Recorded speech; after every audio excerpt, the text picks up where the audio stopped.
सभी का बहुत बहुत स्वागत है बोल्ड स्काई पर। और मैं हूं अलका जायसवाल और मेरे साथ मौजूद हैं डॉक्टर विजयाधर। डॉक्टर विजयाधर एक पेशे से डेंटिस्ट हैं, लेकिन मैं इनका बहुत बहुत धन्यवाद करना चाहती हूं क्योंकि इन्होंने अपना बेहद कीमती वक्त हमें दिया है। डॉक्टर विजयाधर एक कोरोना वॉरियर हैं और उनकी कोरोना में ड्यूटी लगी है। मैम, सबसे पहले मैं आपको थैंक यू बोलना चाहूंगी कि आपने अपना बेहद कीमती वक्त दिया है। आज है 31 मई को world no tobacco day. Ma'am, शुरुआत तो करेंगे, लेकिन सबसे पहले मैं मौजूदा हालात को देखते हुए आपसे एक सवाल करना चाहूंगी, क्योंकि अल्कोहल जो है वो एक तरह का वो भी नशा है और कई सारे ऐसे प्लेटफॉर्म पे मतलब इस तरह की बातें सामने आती हैं कि अल्कोहल से कोरोना जो है वो नहीं हो जाएगा या कुछ लेवल कम हो जाएगा। ये मिथ है या फिर ये कुछ हद तक सच है? पहले तो मेरी तरफ से आप सबको नमस्कार जी। और आपका इस प्रश्न का जो उत्तर है वो ये है, ये मिथ है। ऐसा कुछ नहीं है कि अल्कोहल से कोरोना पे इफेक्ट पड़ता है या कम हो जाता है, ऐसा नहीं है। बट ये एक अच्छी लत नहीं है जी। शारीरिक और आर्थिक हर तरह से ये एक नुकसानदायक चीज है जी। तो हमें वो नहीं करना चाहिए जी। अल्कोहल या तंबाकू का सेवन नहीं करना चाहिए जी, बिल्कुल भी नहीं करना चाहिए। और आज वर्ल्ड नो टबैको डे है। मैम, मैं आपसे ये पूछना चाहती हूँ कि हर जगह एक डिस्क्लेमर लगा होता है कि smoking is injurious to health, तंबाकू आपके लिए जानलेवा है। और जो भी उनके पैकेट्स भी आते हैं उन पे भी ये डिस्क्लेमर इनफैक्ट पहले तो छोटा आता था, लेकिन अब बड़े बड़े शब्दों में पिक्चर के साथ आता है। लेकिन फिर भी लोग इसे नहीं छोड़ते, उनके लिए एक लत सी बन गई है। क्यों नहीं छोड़ पाते हैं ये? क्या मतलब रीजन क्या है इसके पीछे? देखिए, इसके लिए सबसे बड़ा तो कारण ये है कि जनरली आप लोगों से पूछिए कि ये लत जो मतलब जो ये प्रारंभ करते हैं इसका सेवन करना, ये बहुत छोटी उम्र से करते हैं। उस समय क्या होता है कि उन्हें कुछ पता नहीं होता है कि ये लत है या क्या है। वो या तो अपने घर में किसी को या अपने किसी मित्र को या जनरली आजकल देखिए आप विज्ञापन इतने आकर्षक होते हैं उनको देख करके या मूवी में हीरो को देख करके, वो जब ये देखते हैं कि लोग स्मोकिंग कर रहे हैं या तंबाकू खा रहे हैं तो उन्हें लगता है कि बड़ा आकर्षित होते हैं उस तरफ। उन्हें लगता है कि पता नहीं क्या ऐसी चीज है, तो वो सोचते हैं कि अगर हम भी ये करेंगे तो बड़े कूल लगेंगे। तो वो प्रारंभ तो इस तरफ से करते हैं, लेकिन उन्हें पता ही नहीं चलता है कब धीरे धीरे करते करते उनको इसकी लत पड़ जाती है। और जब इनको लत पड़ जाती है फिर इसको छोड़ना बहुत मुश्किल हो जाता है जी। और इसका जो है तंबाकू में एक्चुअली लत पड़ने का कारण क्या होता है? निकोटीन। निकोटीन की वजह से लत पड़ती है। निकोटीन क्या है? वो फेफड़ों के थ्रू या वैसे भी वो रक्त में चला जाता है और रक्त के थ्रू पूरे शरीर में फैल जाता है। और उससे क्या होता है, फिर आपको निकोटीन की वजह से आपको बड़ा अच्छा महसूस होने लगता है। एक्चुअली क्या होता है, एक मस्तिष्क में एक डोपामीन होता है, जब वो आता है वो बहुत अच्छी मस्ती देने लगता है। तो आप अपनी चीजों को, जैसे आप किसी चीज को भुलाना चाहते हैं वो भी आप इससे भुला सकते हो और आप बड़ा हल्का महसूस करते हो, शुरू में बड़ा अच्छा करते हो। और धीरे धीरे करते करते क्या होता है, आपको जब अच्छा लगता है तो सोचते हो और थोड़ा सेवन करें और थोड़ा सेवन करें। ये करते करते फिर आपको लत पड़ जाती है ना। फिर आप इसके आदी पड़ जाते हो जाते हो। फिर छोड़ना चाहो तो आप फिर छोड़ नहीं पाते। क्यों? अगर आप छोड़ने की कोशिश करते हो तो क्या होता है, आपको मेंटली मतलब मेंटल, इमोशनल, फिजिकल ये सब आपके क्या होते हैं, सिम्टम्स शुरू हो जाते हैं, विड्रॉल सिम्टम्स शुरू हो जाते हैं। और जैसे कि आपकी पूछो क्या होता है इनमें इन सिम्टम्स में, आपको चिड़चिड़ापन हो जाता है, घबराहट होने लग जाती है, सर दर्द होने लगता है, इवन आप सो नहीं पाते हो, सोने में दिक्कत होती है। और क्या होता है, सबसे बड़ी चीज तो क्या होती है, लत है इसकी सबसे खराब चीज। और लत ऐसी होती है, उन्हें पता ही नहीं होता इतनी घातक चीज है ये आपके लिए, शरीर के लिए तो घातक है ही है, इसके अलावा ये आपके इकोनॉमी के लिए, आपके आर्थिक मूल के लिए, गरीबी हो जाती है, लोग सब कुछ बेच बाच के पीना शुरू कर देते हैं। तो एक्चुअल तो यही होता है कि इसका सेवन करते समय पता नहीं चलता है, जब आदी हो जाते हैं फिर छोड़ना बहुत मुश्किल हो जाता है जी। बिल्कुल। मैम, जैसे कि आपने निकोटीन की बात की, जो टबैको है वो अलग अलग फॉर्म में आता है। अगर बात करें तो ये मतलब जो जैसे तंबाकू हुआ, सिगरेट हुआ, तो ये जो कह सकते हैं साइलेंट किलर, जो धीरे धीरे जो जहर होता है, ये सबसे ज्यादा किस में होता है? ये एक्चुअली आप इसको बोलो, ये दो तरह का होता है, एक स्मोकलेस, एक स्मोक वाला। तो जो आपका स्मोकलेस होता है वो ज्यादा खतरनाक होता है। सिगरेट में क्या होता है, आपका 8 मिलीग्राम के करीब होता है। सिगार है, सिगार में 100 से 200 मिलीग्राम तक भी होते हैं और कोई सिगार तो 440 मिलीग्राम तक का निकोटीन रखता है। अब आपका गुटखा है, और आपका गुटखे की तरह के और जो चीजें हैं, इनमें 1 ग्राम से लेकर के 40 ग्राम के बीच में रहता है। और कुछ जो होते हैं आप स्मोक करते हो, कुछ आप चबाते हो, कुछ आप स्मेल करते हो। आप अगर वैसे पूछो तो घातकता के हिसाब से जो आप चबा के खाने वाले होते हो या नाक से सूंघने वाले होते हैं, ये ज्यादा खतरनाक होते हैं, क्योंकि आप डायरेक्ट जितना आप लेते हो सारा आपके शरीर में चला जाता है। लेकिन जो आप स्मोक लेते हो, बीड़ी सिगरेट लेते हो, या फिर आप हुक्का लेते हो, इसमें क्या होता है, आधा निकल जाता है, आधा आपके शरीर में जाता है।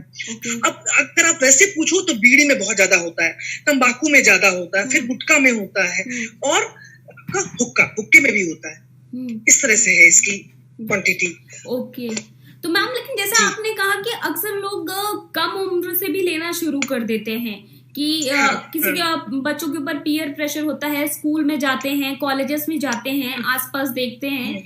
लेकिन अगर जैसे इसकी बात करें तो सबसे ज्यादा जो असर है टबैको का, वो किस एज ग्रुप के लोगों पर होता है? देखिए, अगर आप लत की बात करेंगे, लत के लिए असर कितना पड़ता है, तो आप ये इस चीज को पूछ के देखिएगा। अगर आप 10 लोगों से पूछोगे, उसमें से 2 लोग जवाब देंगे उन्होंने 18 से 20 साल के बीच में स्मोकिंग शुरू कर दी थी, या तंबाकू खाना शुरू कर दिया, या पीना अल्कोहल शुरू कर दिया। उसके बाद क्या हुआ, 1-2 साल के बाद, मतलब अगर वो होता है धीरे धीरे क्या होता है, कुछ को ये 1-2 साल के बाद असर करना शुरू कर देता है, कुछ को ये 15-20 साल के बाद असर करना शुरू कर देता है। और फिर ये आपके ऊपर डिपेंड करता है, आपके जीन्स के ऊपर, आपके जीन्स कैसे हैं, आपकी बायोलॉजी कैसी है, आपकी आदतें कैसी है, इन सब पे डिपेंड करता है। पर जनरली टीन एज पे सबसे ज्यादा असर करता है। मतलब जो टीन एज ग्रुप होता है कि एक जो मतलब यंग उसमें आ रहे होते हैं, तो उसमें सबसे ज्यादा जो उनमें सबसे ज्यादा इसकी लत शुरू हो जाती है। मैम अक्सर ये होता है कि ना बहुत सारे लोग इसका सेवन कर रहे होते हैं और बहुत सालों से करते आते हैं। कभी किसी को करीबन 10 साल 20 साल हो जाता है, फिर अचानक से मन में बनता है कि अब इस चीज की लत छोड़नी है। अब उन्हें पता चल गया है, अगर कोई अचानक से बहुत सालों बाद इसे छोड़ना चाहे तो क्या वो दोबारा स्वस्थ हो पाता है, हेल्दी हो पाता है वो दोबारा? देखिए, अब जो आपने जो पहले नुकसान या क्षति पहुंचा दी है शरीर को, वो चीज तो आप वापस नहीं कर सकते हो। लेकिन ये है कि अगर आपने छोड़ दिया है, पहले तो छोड़ना ही बहुत मुश्किल है, और अगर आपने छोड़ दिया है तो ये है कि आप आगे के खतरे को टाल दोगे। अब आगे के खतरे, अब इस डिपेंड करता है कि आपने कितने दिन के बाद छोड़ा, वो कितना घातक इफेक्ट डाल चुका आपके ऊपर। आगे के आप उसको रोक सकते हो, आगे कैंसर होना या कुछ चीजें, अगर वहां तक हद तक वो नहीं पहुंचा, आपके जीन्स ने उसके अगेंस्ट एक्ट कर लिया है, आपने अपनी बाकी चीजों का, आपका खान पान ये सब अच्छा था, तो आप काफी हद तक आगे की चीज को रोक सकते हो। लेकिन जो नुकसान हो चुका है वो नहीं रोका जा सकता है, जो आप पहले डैमेज कर चुके हैं। मतलब बॉडी जो डैमेज हो चुकी है, जो खतरा अंदर हो चुका है, अब वो मतलब आगे रिकवर होने के ऑप्शन कम रहते हैं। उसको नहीं कर सकते हो। अच्छा, बहुत सारे लोग मतलब छोड़ना भी चाहते हैं, कि मन बना लेते हैं कि अब इसे छोड़ना है, लेकिन एक लत हो जाती है, हैबिट हो जाती है, लेकिन फिर भी इसे छोड़ नहीं पाते। तो उन्हें किस दिशा की ओर कदम बढ़ना चाहिए, ऐसा क्या करना चाहिए कि उनकी वो लत छूट जाए? देखिए, इसके लिए सबसे पहले तो सबसे बड़ी चीज है इच्छा शक्ति होनी चाहिए। अगर इंसान में इच्छा शक्ति है, उसको ये पता है कि इसके क्या नुकसान है, नुकसान में क्या लत पड़ जाती है, लत से आपकी पूरी जिंदगी खराब हो जाती है, आर्थिक शारीरिक बीमारियां, घर परिवार। खाली आप देखिए ना जी, जिसको ये लत होती है वो खाली अपना नुकसान नहीं करता है, अपने साथ साथ वो अपने परिवार का, पैसिव स्मोकर भी होते हैं, आप पीते हो, आपके साथ जितने लोग बैठे वो सब भी इफेक्टिव हो जाते हैं। तो सबसे पहले सबसे बड़ी तो प्रबल होना चाहिए, आपकी प्रबल इच्छा शक्ति होनी चाहिए कि आपको उसको छोड़ना है। और अगर आपने ये ठान लिया है कि आपको छोड़ना, तो सबसे पहले आपको कोई तिथि नियुक्त करनी पड़ेगी कि इस तिथि से मैं ये पीना बंद कर दूंगा, इस आदत को बंद कर दूंगा। उसके बाद आपको इसकी एक लिस्ट बनानी चाहिए मेरे हिसाब से, कि इसके फायदे क्या क्या है छोड़ने के, वो आप लिस्ट बनाइए। आप बोलेंगे लिस्ट बनाने से क्या फायदा है? लिस्ट बनाने से ये फायदा है कि जब आपको इसको छोड़ना, लत को छोड़ना बहुत आसान नहीं है, लेकिन आप जब छोड़ना चाहोगे उस लिस्ट को आप अपने सामने रखना, निगेटिव वाली भी पॉजिटिव वाली भी। तो आप जब उसको देखोगे तो आपको लगेगा मुझे ये फायदा है, ये नुकसान है, तो आपकी इच्छा शक्ति जागृत हो जाएगी। गायब कर दीजिए, उन्हें नीचे कर दीजिए। फिर अपने आसपास में अपने मित्रों को, अपने घर वालों को, सबको आप बता दीजिए कि मैं ये छोड़ रहा हूँ, मैं छोड़ना चाह रहा हूँ, ताकि वो भी आपके इसमें सहयोग करें। फिर आपको बहुत मुश्किल है इसको छोड़ना, इस लत को, इसलिए आपको क्या करना पड़ेगा, एकदम से आप मत छोड़िए, बहुत चीजें आ रही हैं। पहले आप क्या करो, बहुत सारे निकोटिन के च्युइंगम्स आते हैं, उसको आप लीजिए, धीरे धीरे करके आप छोड़ना शुरू करिए, क्योंकि एकदम से छोड़ोगे उसके बहुत खतरनाक सिम्टम्स हैं विड्रॉल वाले, वो आप नहीं कर पाओगे, आपको घबराहट होगी, नींद नहीं आएगी, आपको बहुत सारे खराब इसके होते हैं, क्या ब्लड प्रेशर बढ़ जाता है इसकी वजह से, आपको बहुत सारे इसके इफेक्ट होते हैं, घातक होते हैं। तो आप क्या करोगे, छोड़ने के लिए आपको दिक्कत होने लगेगी, तो आपको क्या करना, धीरे धीरे, आजकल आपका निकोटीन के वो आ रहे हैं, आपके च्युइंगम्स आ रहे हैं, फिर आपके ई सिगरेट्स आ रहे हैं, वो इतने घातक नहीं है जितने की ये घातक है। धीरे धीरे आप उन पे स्विच करिए, और उसके बाद फिर आपको ये पता करना चाहिए ट्रिगर क्या है, किस वजह से आपको ये लक्ष्य मतलब कहता है मन की ये ले लूं, उस ट्रिगर चीज को, उस पॉइंट को आप हटाओ कि वो चीज ही ना होने पाए, ताकि आप उसको छोड़ सको। सबको बता दो आपके, आप जैसे लेने चलो वही आपको इस चीज से विड्रॉ करें, है ना। और अगर आपका ये सब चीज करने के बाद भी अगर आप नहीं कंट्रोल कर, अच्छा इसके साथ साथ आपने एक चीज पूछी थी पहले मुझसे, अल्कोहल भी बंद करना चाहिए। अगर आपने अल्कोहल ली है ना, अल्कोहल भी इस चीज की इच्छा शक्ति को बढ़ाता है, अल्कोहल भी आपको बंद कर देनी पड़ेगी।